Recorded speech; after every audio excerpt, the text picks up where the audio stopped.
All right, on this episode of Bouts Talking Bouts, we got a big fight going at BKFC 9. It is for the heavyweight championship, November 16th. A great tilt going between Joey Beltran and the defending champion, Chase Sherman. And I've got Chase on the show. How's it going there, man? Going good, man. How you doing? I'm doing great, and I gotta wonder how, this moment feels like for you. Like, is the mindset altogether different going into this fight as, the defending titleist versus what your mindset was going into the last fight where you were vying to become the champion? No, man. I always tell people this. All I care about is winning, man. And every fight's just as important to me. Uh, if there's a title on the line or not, you know what I mean? It's still a win's a win and a loss is a loss. So my job is to go out there and get the W. And the fact that I get to go home with the belt is just a little something extra. Yeah, no doubt, man. But I remember the last time we were talking, it seemed like there was a lot of like localized importance with the championship and just like, the bare knuckle boxing history in Mississippi and just like the century plus lineage of this Police Gazette American title. So, I mean, to that point, like how cool was it to have the championship just on, that sort of level? Yeah, it's great, man. People always like, dude, you're the champ, and I'm just like, just trying to stay humble, really, and focus on what I got to do because, in the great scheme of things, and everything that I want to accomplish, this is just something minute. You know what I mean? So I'm not where I want to be just yet. So these are just the small steps that I have to take in order to be considered one of the best fighters to ever compete in combat sports, whether it's martial arts, bare-knuckle fighting, boxing, whatever the case may be. Absolutely, man. Can't be resting on the laurels and everything like that. But I'm wondering what your thoughts on Joey Beltran's skill set heading into this fight is. This seems like a tilt you're kind of looking for, just in the sense of like he's a guy that has been known to deliver action fights whenever he gets out there. So what are your thoughts on Beltran's skill set overall? I'm excited. I think it'll be a fun fight. Get to finally fight somebody that wants to at least I'm hoping I want to put on a show, and not be real tentative. And those are the kind of fights I enjoy. Stop, son. Those are the kind of fights that I enjoy, and those are the fights that if you consider yourself a real fighter, that you look forward to. Just as long as we both come out there with without severe injury.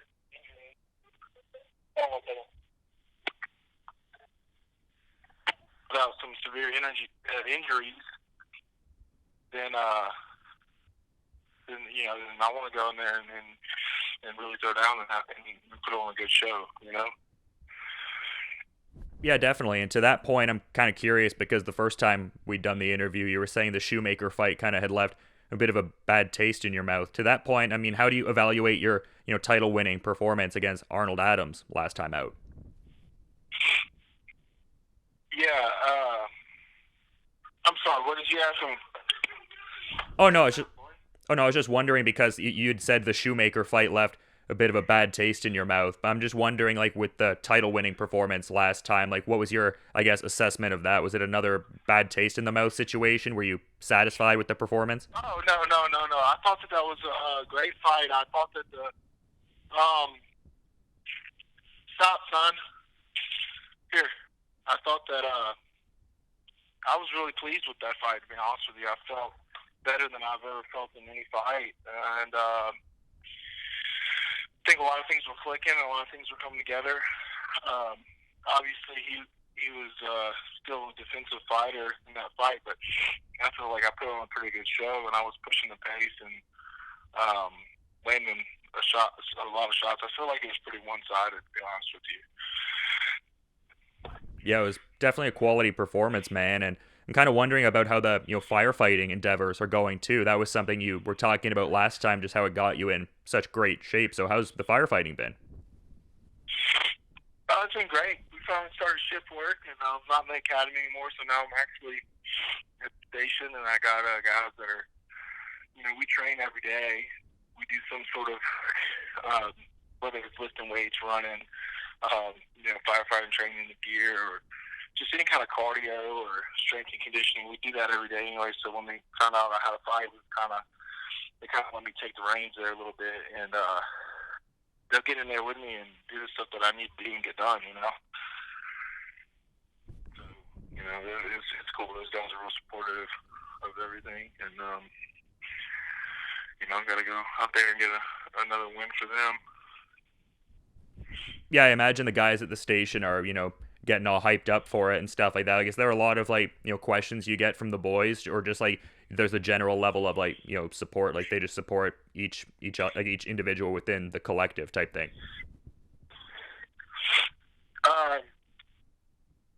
What were you asking? Can you rephrase that question for me? I'm sorry.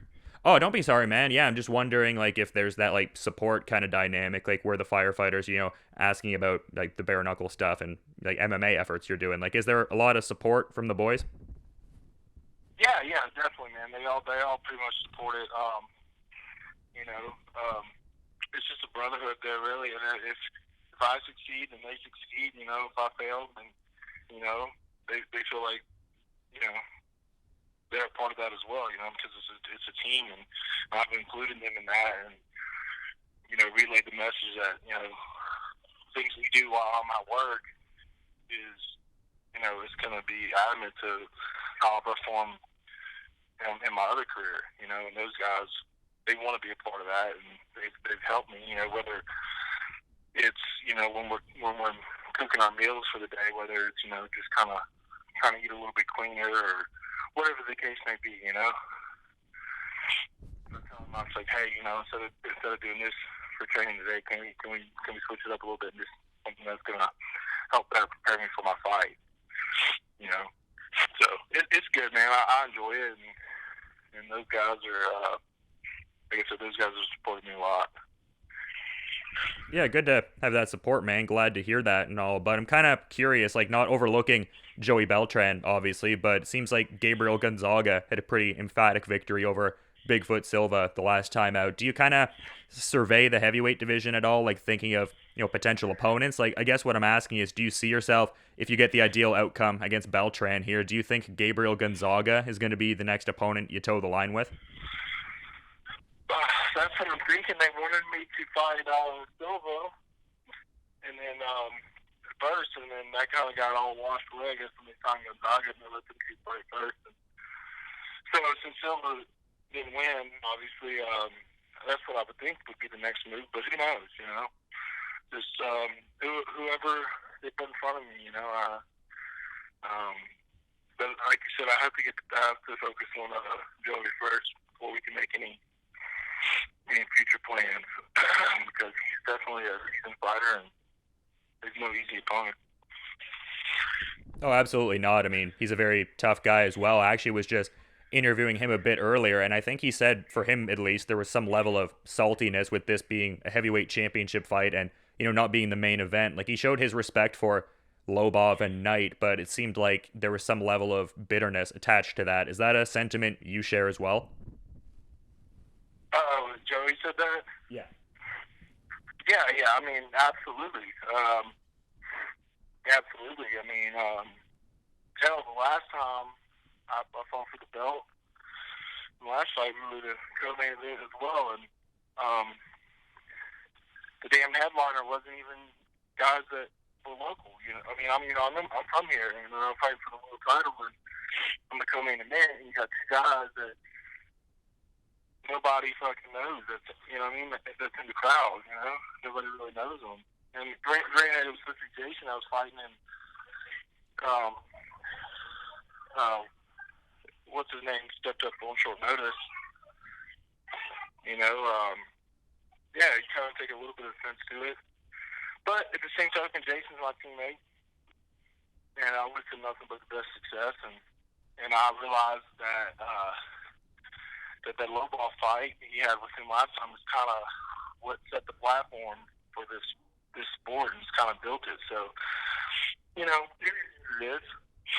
Now it's our job, mine and Joey's job, to be like, hey, we can put on a fucking show as well. You know what I mean?